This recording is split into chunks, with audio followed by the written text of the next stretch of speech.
Pemirsa Intens Investigasi, rumah Uya Kuya dan Astrid Kuya yang berada di kawasan Pondok Bambu, Duren Sawit, Jakarta Timur memang sudah menjadi korban penjarahan oleh massa pada malam kerusuhan 30 Agustus lalu. Pagar rumah dijebol dan massa masuk hingga ke dalam rumah, mengambil berbagai barang berharga, bahkan sampai kucing-kucing kesayangan Uya pun dibawa kabur. Atas kejadian yang menimpa rumahnya itu, Astrid yang tampak didampingi Uya, ungkap rumah itu bukan dibangun dari hasil jerih payah mereka sebagai anggota dewan. Karena itu, dengan derai air mata, Astrid sangat menyesali tindakan penjarahan itu karena rumah mewah itu dibangun dari keringat perjuangan saat dirinya dan suami menjadi selebriti. Lantas benarkah pecah tangis Astrid itu karena merasa sudah difitnah? Benarkah juga Astrid merasa ia dan suaminya sudah dizolimin atas kejadian penjarahan rumah mereka? Dan di antara barang-barang yang diambil, benarkah Uya meminta agar piala yang didapat dari karyanya sebagai selebriti supaya segera dikembalikan? Pemirsa, bersama Intens Investigasi kami hadirkan kabar terkini, terpercaya, dan teraktual. Tetapi sebelumnya, jangan lupa untuk like, subscribe, dan juga share channel YouTube ini.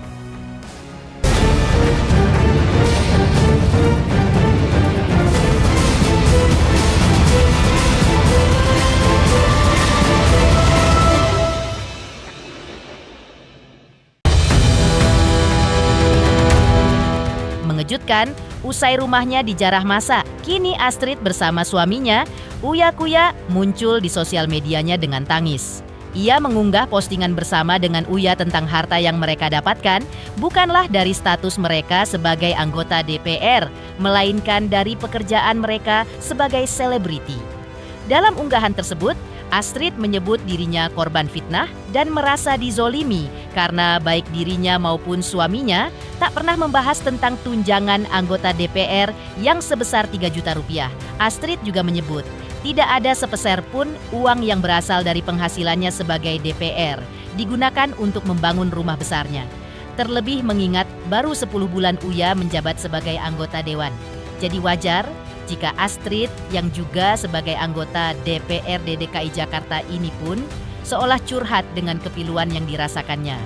Tidak ada sepeser pun dulu dari DPR untuk membangun rumah itu. Yang beredar di sosial media maupun suami saya mengledek atau 3 juta sehari atau segala macam, tidak ada suami saya berkata begitu. Saya benar-benar saya ngerasain saya korban fitnah. Jujur saya seperti merasa dizolimi. Sampai saya ketemu sama pria yang melakukan penjarahan. Saya bilang, kamu tahu rumah itu dibangun dengan keringat saya, dengan keringat suami saya. Syuting dari pagi sampai pagi.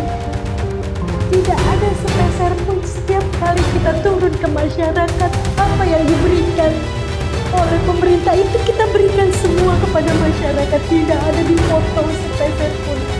Karena saya tahu itu amanah. Setiap program yang ada dari pemerintah kita turunkan langsung tanpa ada potongan atau apapun, karena itu hak masyarakat. Itu saya sangat amanah. Saya selalu bilang sama tim saya, apa yang menjadi hak mereka harus diberikan. Mereka mendapat sekian, berikan apa yang mereka dapatkan. Sebelumnya, presenter sekaligus selebriti serba bisa, Uya Kuya, kembali menjadi sorotan publik karena curahan hatinya yang ia unggah lewat media sosial pribadi. Dalam unggahan tersebut, Uya mengaku kehilangan salah satu piala penghargaan yang selama ini menjadi simbol atas kerja keras dan dedikasinya di dunia hiburan. Melalui postingan yang diiringi dengan foto piala tersebut, Uya menuliskan permintaan agar piala itu dikembalikan jika ada yang sengaja maupun tidak sengaja mengambilnya. Ia menyebut bahwa piala itu memiliki nilai sentimental yang sangat tinggi dan tidak bisa digantikan dengan apapun. Dalam captionnya tertuliskan, anak muda, balikin tuh piala. Di piala itu tercurah tiap tetes keringat pengorbanan dan tenaga Mas Uya. Namun di tengah rasa kehilangannya itu, Uya juga menunjukkan sisi lain dari dirinya yang penuh empati. Di waktu yang hampir bersamaan, Uya mengunggah momen haru saat dirinya berada di Malaysia dalam rangka memberikan bantuan kepada warga negara Indonesia bernama Lilis yang sedang sakit dan mengalami kesulitan untuk pulang ke tanah air. Dia memastikan bahwa Lilis akan selamat pulang ke Indonesia. Piala penghargaan Panasonic Global Award Uya-Kuya telah dicuri. Hati-hati, muka dan lokasi keberadaan pelaku telah tertangkap. Panasonic Global Awards ke-20 kategori pembawa acara quiz game show terfavorit. Uya-Kuya! Uya-Kuya! Luar biasa, tahun lalu saya berdiri di sini. Terima kasih banyak banget buat produksi Rumah Uya.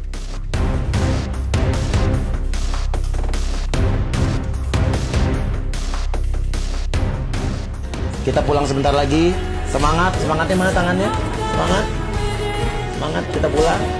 Ya, saya datang ke sini bela-belain jam 4 pagi pesawat tadi. Dengar kabar kemarin nggak sampai 24 jam saya sampai Malaysia.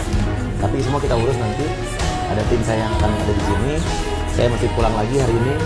Sore ini saya pulang, jadi saya di Malaysia cuma berapa jam? 6 jam saja. Untuk Lilis saja, spesial for Lilis. Ya. Oke, dan terima kasih, thank you for take care of Lilis. Thank you so much.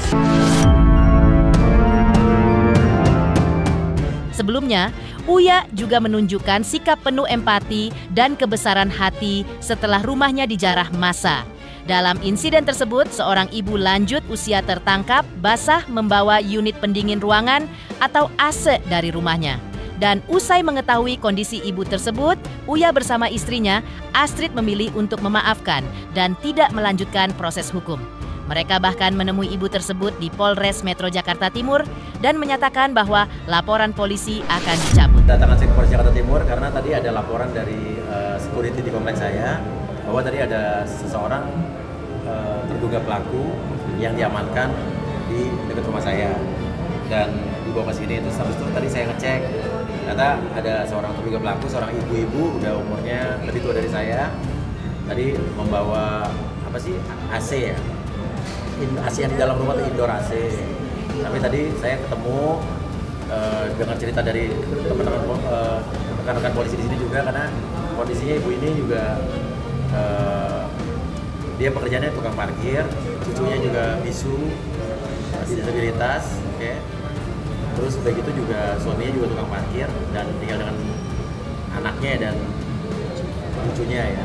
Dan tadi saya memutuskan, saya mengambil inisiatif untuk saya yang mengajukan restoratif justice.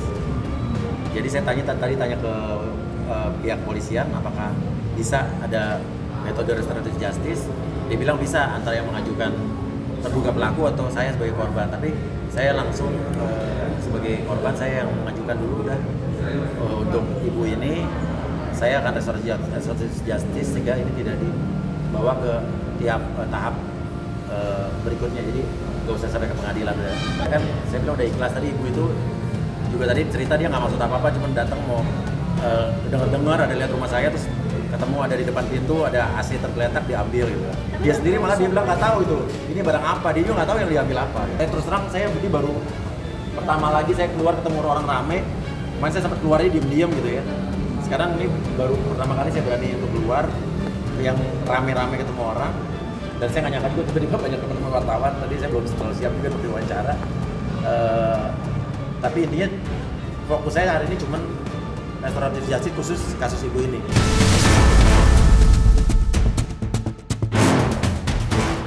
Di sisi lain, salah satu orang tua pelaku penjarahan rumah Uya-Kuya menceritakan kronologi anaknya dipanggil ke Polres Jakarta Timur karena diduga mengambil AC outdoor milik Uya. Menurut cerita ibunya, putranya itu ikutan ke rumah Uya setelah ada live di sosial media. Ia mengambil AC outdoor di rumah Uya, namun tidak dibawa ke rumahnya, melainkan ke rumah temannya. Karena itu, orang tua pelaku sudah meminta maaf dan bersyukur karena Uya mau mengatasi masalah ini dengan jalan damai.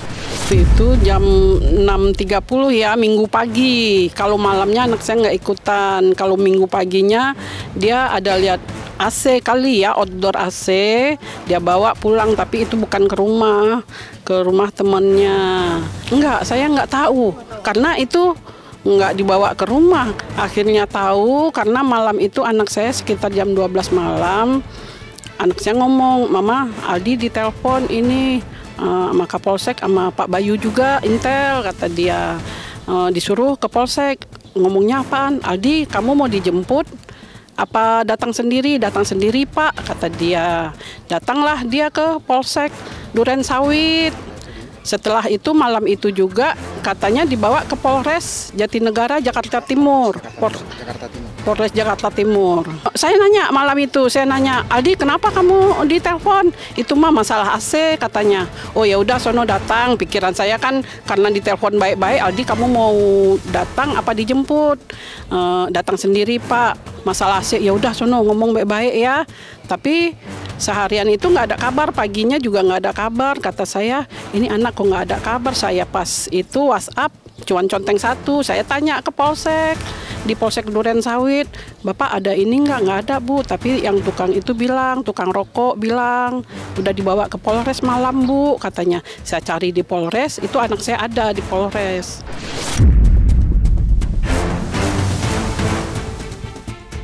Selanjutnya, keikhlasan Uya memaafkan pelaku yang sudah menjarah rumahnya memang sebuah sikap bijak yang diiringi dengan jiwa yang besar. Lalu seperti apa juga Jusuf Hamka beri pesan yang bisa lebih menguatkan Uya di tengah ujian hidupnya tersebut?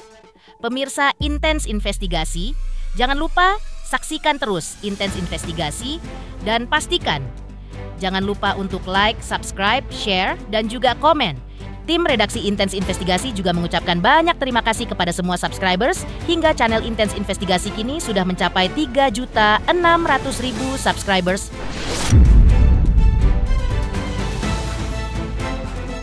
Selamat untuk Intens Investigasi 3 juta subscriber, luar biasa sekali 3 juta.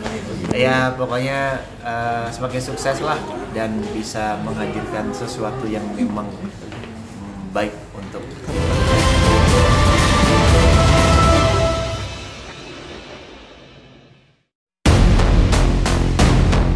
Sebelumnya, penonaktifan Uya Kuya menuai beragam reaksi dari publik.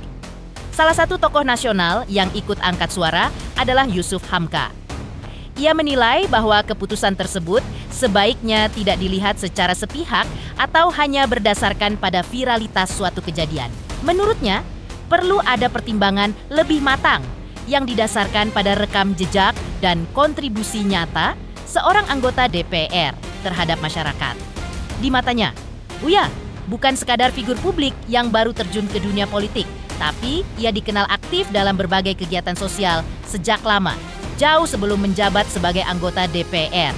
Ia menyoroti kiprah Uya yang kerap membantu pekerja migran Indonesia, memberikan perhatian kepada masyarakat miskin dan sakit, bahkan mengembangkan potensi atlet disabilitas, sesuatu yang jarang disorot oleh politisi pada umumnya. Republik ini membutuhkan orang-orang baik. Ya kalau orang baik difitnah, nanti akhirnya orang-orang yang tidak baik yang masuk di dalam parlemen. Nah, kayak Mas Uya ini kan orang baik. Kalau masalah penonaktifan itu urusan partainya. Saya nggak tahu urusannya apa, tetapi mungkin kalau saya harus dilihat track record yang harus dinonaktifkan ini, apakah semuanya harus diuya dianggap sama. Kan kalau Mas Uya ini kan kita lihat dia punya video diedit-edit orang, dianya sendiri tidak mengatakan hal-hal yang menghina masyarakat rakyat. Saya nggak nih orang amanah, orang baik, malah digeser. Kalau penggantinya lebih baik atau sama, kalau enggak kan rugi negeri ini. Saya yakin kalau Mas Uya misalnya tidak aktif di parlemen, dia tetap berkiprah kepada kegiatan sosial, terutama selain teman-teman PMI. Bahkan sekarang Mas Uya tuh punya tugas baru lagi, yaitu membantu mengembangkan atlet disabilitas sama-sama saya, itu atlet-atlet disabilitas. Dan bahkan kami beberapa kali membantu sekolah luar biasa SLB negeri, terutama di Bidakara, di SD Negeri 7 ya di Jakarta Timur. Terus kita pernah di Taman Mini, 2.500 atlet disabilitas itu. Jadi Mas Uya itu hebatnya, dia nggak mau dikasih honor waktu kita undang dia. Setiap saya undang dia nggak mau dikasih honor. Itu, dia bilang nggak apa-apa Pak Yusuf, ini pengabdian saya buat orang kecil nggak mau begini. Dan ini udah naik waktu saya sama istri saya dari awal. Nah ini kan orang yang tidak mengambil manfaat dari orang-orang kecil, malah memberikan manfaat kepada orang-orang kecil. Saya pikir ya negeri ini membutuhkan orang yang tidak flexing, yang tidak pura-pura lah, ya kan.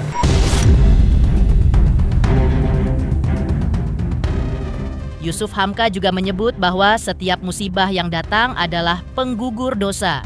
Dengan rasa sabar dan ikhlas dalam menghadapi musibah juga akan membuat pribadi yang lebih kuat secara mental dan spiritual.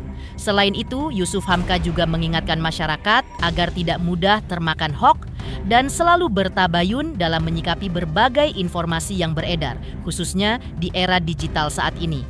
Karena berita bohong dapat menimbulkan kegaduhan, kekacauan, bahkan kerusakan sosial jika masyarakat langsung mempercayainya tanpa melakukan pengecekan terlebih dahulu. Jadi perlu bersikap bijak, dan dengan mengedepankan sikap tabayun, kita tidak hanya melindungi diri sendiri dari informasi yang salah, tetapi juga menjaga keharmonisan dan persatuan dalam masyarakat. Saya selalu memang bilangin Mas Uya harus ikhlas. Saya bukannya berkomunikasi lagi.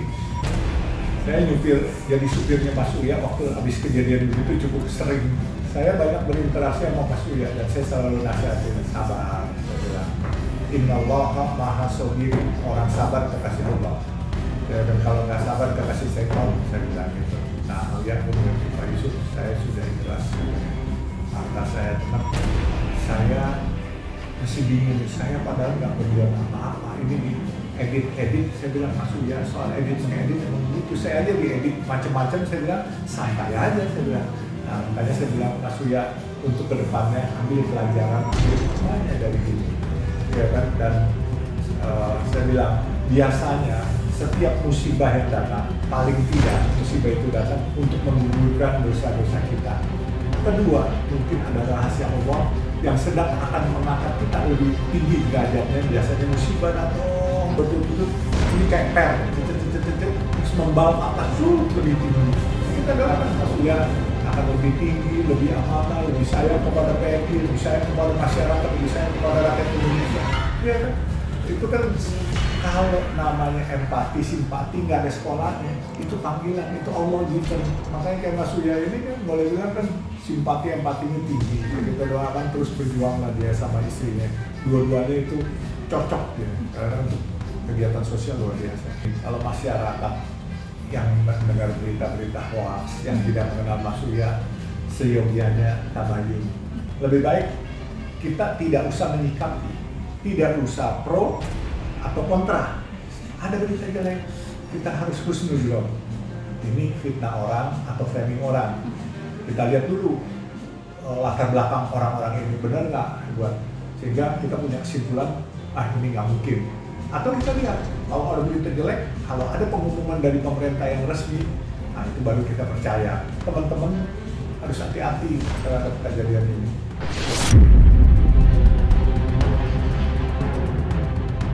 Selanjutnya, di tengah pesan Yusuf Hamka kepada Uya, Farhad Abbas juga menceritakan keakrabannya dengan Uya. Lalu seperti apa sosok Uya di mata Farhad Abbas? Benarkah Uya yang dikenalnya adalah orang yang baik dan sangat peduli kepada masyarakat?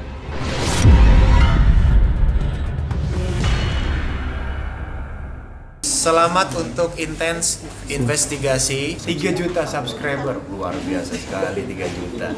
Ya pokoknya semakin sukses lah dan bisa menghadirkan sesuatu yang memang baik untuk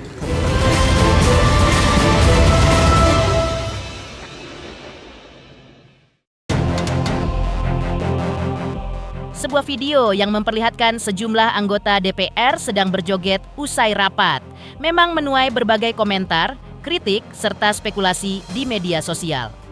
Di tengah polemik tersebut, Farhad Abbas, seorang pengacara dan tokoh publik, angkat suara soal Uya Kuya yang juga dikaitkan dengan video tersebut.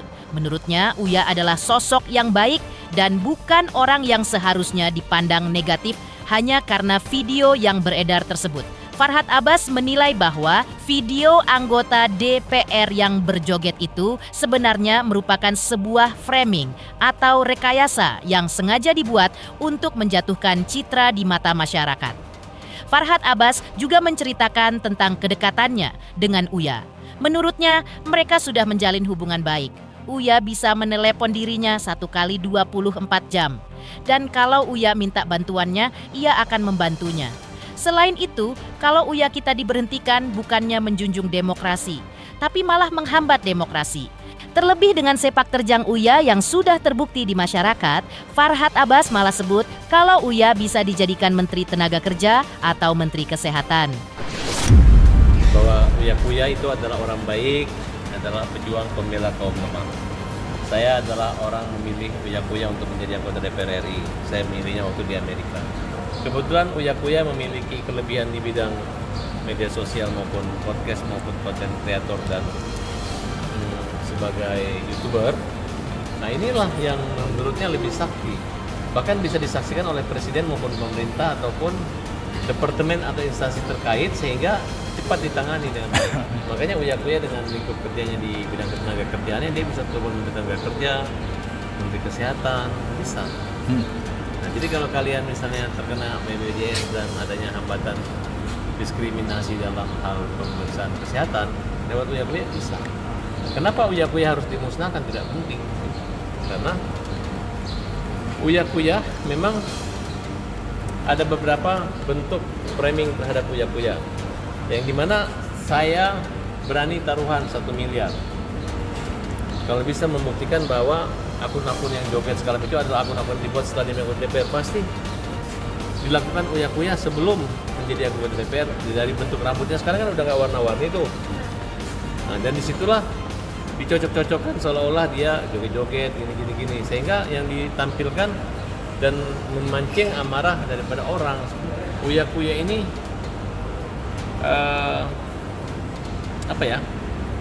penyayang binatang. Ya, kalau bisa hewannya itu dikembaliin. Jangan kalian, kita ini adalah bangsa yang terkenal punya empati, simpati, dan toleransi serta gotong royong. Ingat, bukan gotong royong maling, bukan gotong royong menjarah, tapi gotong royong membantu orang yang susah, membangun jalan yang rusak, itu gotong royong. Kalau macam orang Uya Kuya kita selesaikan, bukannya kita mau menjunjung proses demokrasi, justru kita menghambat demokrasi. Saya minta kepada Zulhas, Ketua PAN untuk mengembalikan Uya Kuya sebagai menonaktif dan kembali sebagai anggota DPR.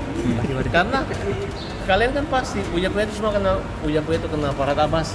Uya Kuya telepon saya bisa 1 kali 24 jam. Uya Kuya bisa bilang, tolong dibantu saya bantu.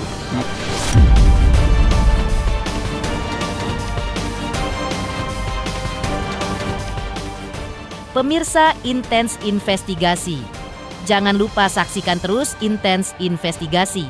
Dan pastikan, jangan lupa untuk like, subscribe, share, dan juga komen.